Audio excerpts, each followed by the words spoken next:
Всем привет! Сегодня на повестке дня фон в раскрасках антистресс. Покажу вам очень простой, но эффектный фон с молнией. Мне кажется, подойдет ко многим картинкам, но наиболее эффектно смотрится, где фона много и он пустой. Итак, мы с вами сегодня сделаем вот такой фон акварелью и белыми карандашами. Вот, а также такой же фон, но уже маркерами. Собственно, маркеры и тоже белые карандаши. Ну что, вам интересно? Тогда поехали! Итак, простым карандашом я намечаю основную центральную молнию, просто для себя, чтобы иметь ориентир. Далее я клячкой снимаю пигмент, чтобы он мне в дальнейшем не мешал. У меня голландское издание тотемных животных, поэтому я могу себе позволить смочить лист бумаги предварительно водой, чтобы работать по мокрому. Если ваша бумага этого не позволяет, вы наносите акварель по сухому и потом просто наносите столько слоев, сколько нужно, чтобы добиться ровного покрытия. Итак, я начинаю с фиолетовой от белых ночей. Номер краски будет в описании под видео. И наношу его от самого насыщенного цвета в углах и чуть разбавляя водой дохожу до вот этой намеченной серединки молнии. Естественно, это не окончательный результат. Я дожидаюсь, пока высыхает первый слой. Вторым слоем наношу индиго точно таким же способом, самый пигментированный в уголках, и чуть разбавляю водой, дохожу до центра картинки. Далее этот второй слой я тоже высушиваю и наношу уже третий слой. Опять беру краску фиолетовая. Мне она очень понравилась, и мне кажется, она очень подходит к этому фону, но вы берете ту краску, которая подходит вам. А здесь пока у меня сохнет второй слой, я решила смочить вторую часть картинки и точно таким же способом наношу акварель. Первый слой это фиолетовая, пигментированная, насыщенная краска в уголках, и чуть разбавляя водой двигаюсь к серединке. И также я жду высыхания первого слоя и наношу второй слой, это индиго, тоже от белых ночей, точно таким же способом.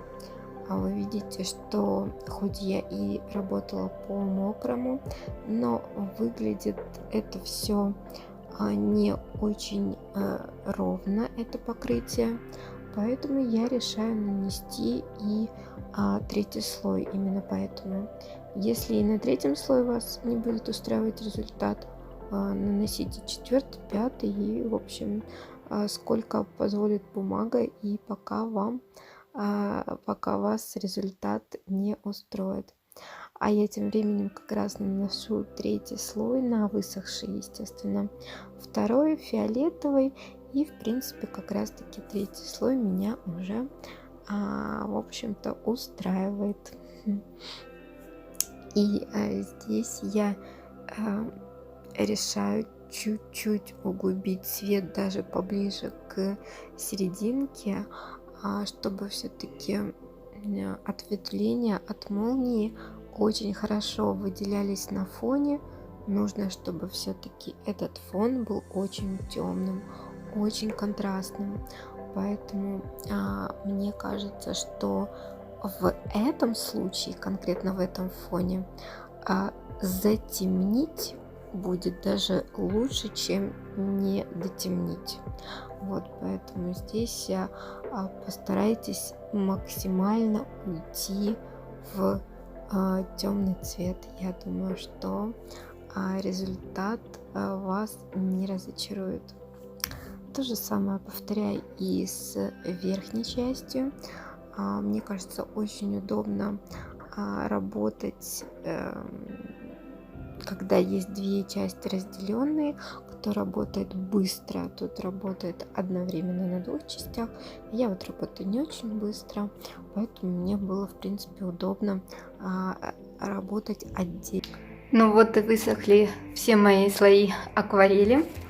На третий слой такой был он плотный, что акварель начала немного поблескивать. Ну, я не знаю, вы, наверное, замечали такой эффект, когда, ну, очень плотный слой акварели, темный. Вот, и вот она чуть-чуть, знаете, мерцает. Мне нравится этот эффект. Он, по моему мнению, подходит для данного фона.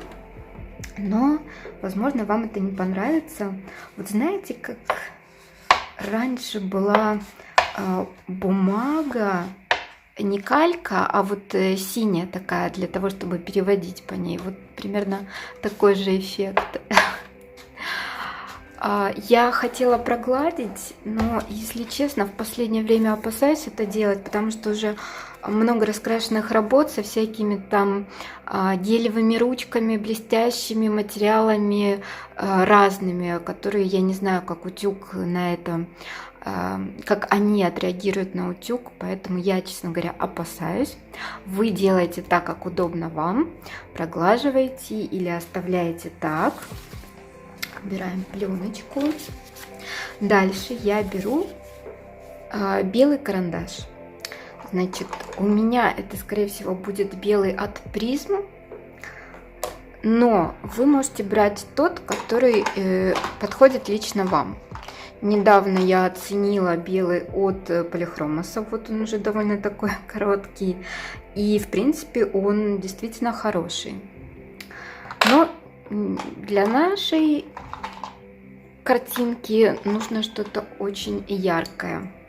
Вот у меня был обзор на Holbein Soft White, Luminance или Derwent Drawing белый. То, что у вас есть, что вам доступно, что под рукой. По поводу гелевых ручек, честно сказать, не рекомендую. Почему? Потому что некоторые гелевые ручки принимают цвет того материала, на котором вы ими рисуете. Будь то карандаши, будь то акварель. И акварель даже, кстати, чаще. Поэтому в конкретно этом случае я рекомендую вам использовать карандаши, так как нам нужно будет чуть-чуть высветлять и акварель тоже. Но именно для прорисовки самих молний, которые помельче, вот, вы можете использовать карандаши, либо, если вы уверены в своем белом материале, например, это акриловая тушь, которая не принимает цвет фона, то, пожалуйста, вы можете использовать ее. Единственное, что вам все-таки нужен будет белый карандаш, чтобы немного высветлить вот эти вот части. Во-первых, это нужно, чтобы скрыть вот эти вот неровности, которые получаются, да, а во-вторых, чтобы усилить вот это вот свечение. Вот. Ну а для прорисовки уже мелких молний, для которых свечение не нужно, уже можете использовать и белую тушь акриловую, и белую гуашь, в принципе, тоже.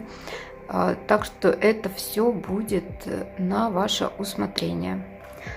Дальше я опять буду ускорять процесс, чтобы вам не было скучно. Итак, белым карандашом, как я уже сказала, я высветляю основную часть молнии. Тут мне, кстати, немного помешал мой контур карандашный, который я наносила, потому что я не до конца убрала пигмент.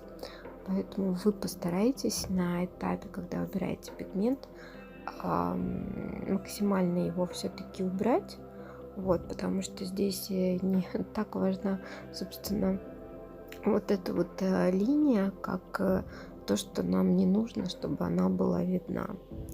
И я начинаю прорисовывать отходящие от основной молнии маленькие отростки.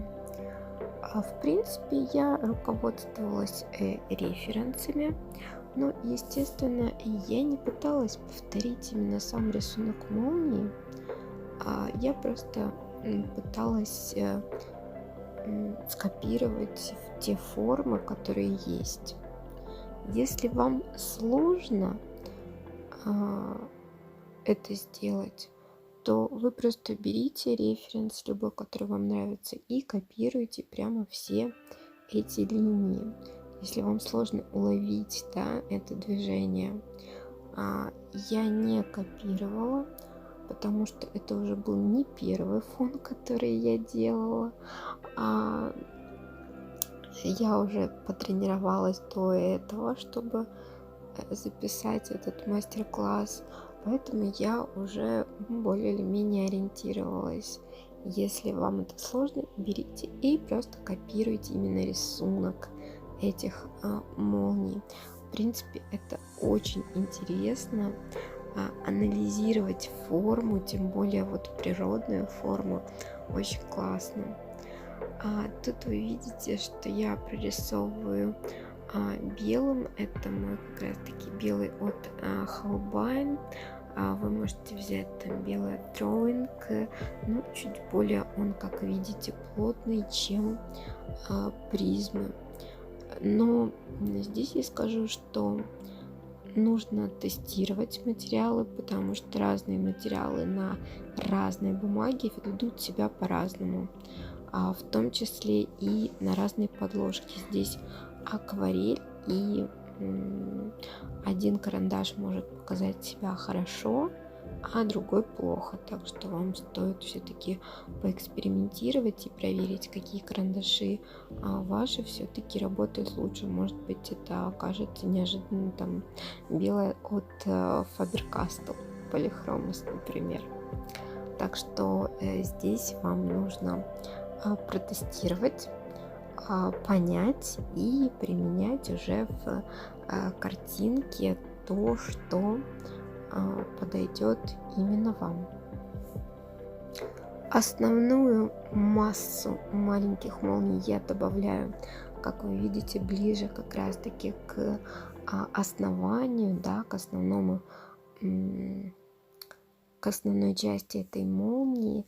Они как раз таки будут нам давать вот этот эффект свечения, но тут важно не переборщить все-таки и добавить не максимально возможное количество вот этих маленьких молний, а все-таки соблюсти баланс и добавить их настолько, насколько они вам подсветят вот эту вот молнию и дадут вот этот эффект такого всплеска цвета. Ну вот и все. Мне кажется, это было максимально быстро и максимально просто. Главное найти подходящий референс. Вот я вам вроде референс показывала, но все равно вы просто вбивайте в поиск и сохраняйте себе. На рабочий стол удобно переводить взгляд, раскрашивать, ну и дальше тоже переводить взгляд, смотреть, что же там было. Но, если честно, я скорее это все из головы, в общем-то, делала. Мне кажется, что и так тоже нормально. Вот, ну что, надеюсь, этот способ вам понравился. А мы переходим ко второму способу, фон маркерами.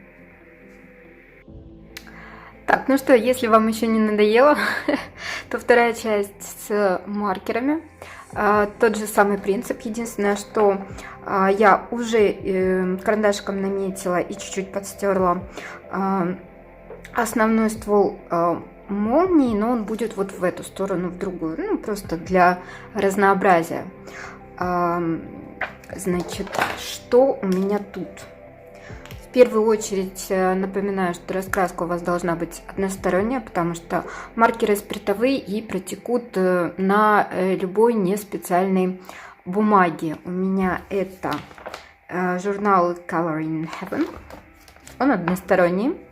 Я взяла 4 маркера, которые составляют такой естественный градиент.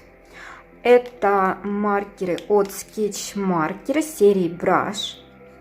И, значит, мои номера это B125, B123, B122, B120. Ну, судя по номерам, должны быть они близко, так что, в принципе, подойдет. Вы можете использовать любые другие маркеры, какие у вас есть, и любые другие оттенки маркеров, которые вам нравятся. Может, вам нравится чуть более розовая, фиолетовая или зеленая. То есть это абсолютно на ваш выбор. Главное, чтобы было там 3, 4, 5 цветов, которые составляют градиент. И этого вам будет достаточно. Наметьте себе основной ствол, а все остальные ответвления молнии вы уже нарисуете потом сверху карандашом. То есть их намечать не нужно. Ну что, поехали. В работе с маркерами я начинаю с самого темного оттенка и постепенно продвигаюсь к самому светлому. А вначале я использую наконечник долото, и там, где совсем мелкие какие-то детальки, короной, я использую наконечник кисть. У меня эти маркеры уже немного заканчиваются, я думаю, вы это видите. Они дают неоднородное и не плотное покрытие, практически все, потому что этот фон я уже делала, а эти маркеры использовала и в других фонах неоднократно. Вот, маркеры все-таки такая вещь, которая очень быстро заканчивается, поэтому имейте в виду, но если вдруг у вас такое произошло, не пугайтесь, нужно просто немного оставить маркер в покое и даже желательно повернуть его одной стороной вниз, той, которой вам удобнее всего работать. Ну, в данном случае, так как у меня деталей немного, я в большинстве своем работала наконечником долото, и когда у меня уже маркер совсем заканчивался, я просто ставила его вертикально долотом вниз, чтобы туда стекали остатки, скажем так, чернил, и это мне позволило все-таки закончить картинку и не бросить ее на полпути. Вот, значит, раскрашивание градиента, я думаю, не представляется сложным, но я все-таки в 2 словах опишу еще раз. Я двигаюсь от самого темного оттенка, заполняя им некую область. Далее чуть более светлым оттенком я заполняю область рядом и захожу уже на первый слой, который самый темный. Это позволит немного смягчить градиент, но он все равно будет виден. А далее вы таким образом проходитесь до самого светлого оттенка, а потом начинаете движение в обратную сторону. То есть берете самый светлый, собственно, с которого вы закончили, и начинаете идти к самому темному. И все те движения, которые вы делаете, вы просто повторяете, но в обратном порядке. Это позволит вам намного смягчить градиент, который вы хотите получить. Если градиент вас все же не устроил, то придется пройтись в 3-й раз от самого темного к самому светлому, как вы делали это в 1-й раз. Так, ну что, фон готов. Теперь у нас все абсолютно то же самое, что и по части акварели. Берем белый карандаш. У меня это призма, но в особо запущенных случаях будет что-то, наверное, и посерьезнее. И вы также берете что-то, то, что вам привычно. И также начинаем высветлять ствол вот этой основной молнии. И будем делать ответвления. Здесь, я думаю, их будет, возможно, что и чуть-чуть побольше. Хотя вот я не уверена. Но в любом случае они зайдут и вот сюда, чтобы вообще было видно, что это молния. И сюда. Вот так. Здесь я опять вставлю фотореференс, который можно использовать для того, чтобы обозначить все эти маленькие молнии. Но вы, конечно же, можете найти намного более эффектные и красивые фото. Главное в этом деле найти то, что вдохновляет именно вас, чтобы именно это фото нравилось вам и оно вас вдохновляло вот на создание такого фото. Вы могли увидеть, что я брала белую гелевую ручку и кое-где подправляла контур. Это я делала в тех местах, где мне не удалось полностью убрать пигмент карандаша клячкой, и где он остался. И, соответственно, у меня вот такая белая светящаяся молния, и внутри нее вот эти вот небольшие графитовые кусочки оставались, и мне это не очень нравилось, и, соответственно, я их убирала белой гелевой ручкой. Также я белой гелевой ручкой кое-где проходилась прямо по белому карандашу, там, где мне совсем не нравилось покрытие и где я хотела чуть больше контраст сделать. Здесь вы видите, получилась чуть более светлая центральная часть, но это скорее из-за того, что у меня заканчивались маркеры, чем я сделала это намеренно. Вот, поэтому не очень получалось создать контраст именно на вот этой светлой части. На ней вот эти белые маленькие молнии, собственно, терялись. Поэтому я и решила прибегнуть к белой гелевой ручкой в итоге.